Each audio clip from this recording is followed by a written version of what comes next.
Maneno ya Aguri bin Yake, mausia mtu huyu aliyemwambia Ithrieli, naam, Ithrieli na ukali. Hakika nimekuwa kama mnyama, wala si mtu, wala sina ufahamu wa mwanadamu, wala sikujifunza hekima, wala sina maarifa ya kumjua mtakatifu. Ni nani aliyepanda mbinguni na kushuka chini? Ni nani aliyekamata upepo kwa makonzi yake? Ni nani aliyeyafunga maji ndani ya nguo yake? Ni nani aliyefanya imara ncha zote za nchi? Jina lake ni nani? Na ni nani jina la mwanawe kama wajua? Kila neno la Mungu limehakikishwa. Yeye ni ngao yao wamwaminio. Usiongeze neno katika maneno yake, asije akakulaumu ukaonekana u mwongo.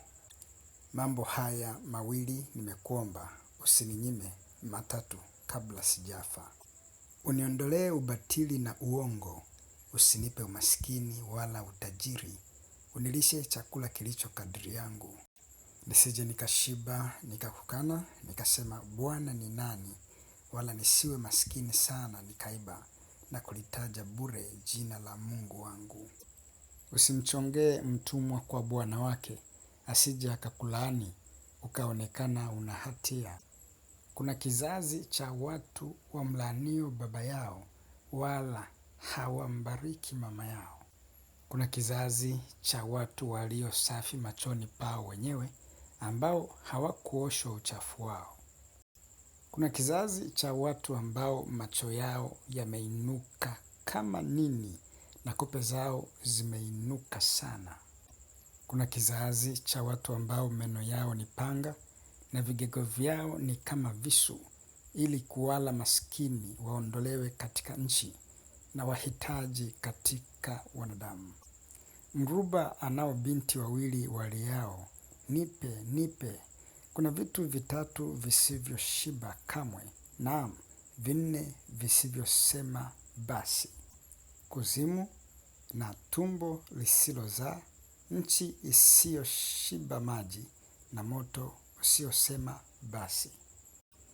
Jicho la mtu amdhihakie babaye na kudharau kumtii mamaye.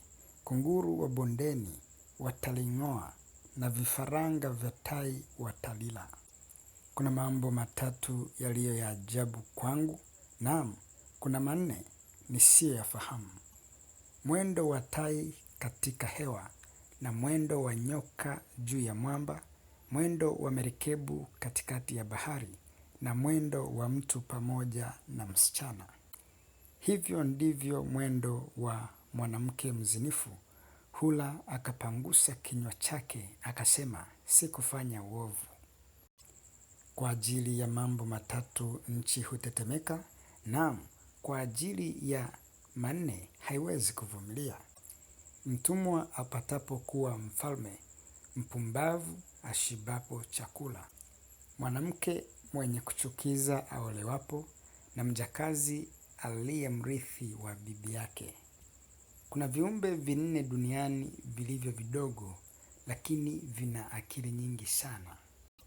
Chungu ni watu wasio na nguvu, lakini hujiwekea chakula wakati wa hari. Wibari ni watu dhaifu, lakini hujifanyia nyumba katika miamba. Nzige hawana mfalme, lakini huenda wote pamoja vikosi vikosi. Mjusi hushika kwa mikono yake, lakini yumo majumbani mwa wafalme. Kuna watatu wenye mwendo wa kupendeza, naam, wanne walio na mwendo mzuri. Simba aliye hodari kupita wanyama wote, wala hajiepushi na aliye yote. Jimbi aendaye tambo na beberu na mfalme ambaye haasiki. Ikiwa umefanya kipumbavu kwa kujikuza, au ikiwa umewaza mabaya, basi weka mkono wako juu ya kinywa chako. Kwa maana kupiga maziwa huleta siagi na kupiga pua hutokeza damu. Kadhalika kuchochea hasira hutokeza ugomvi.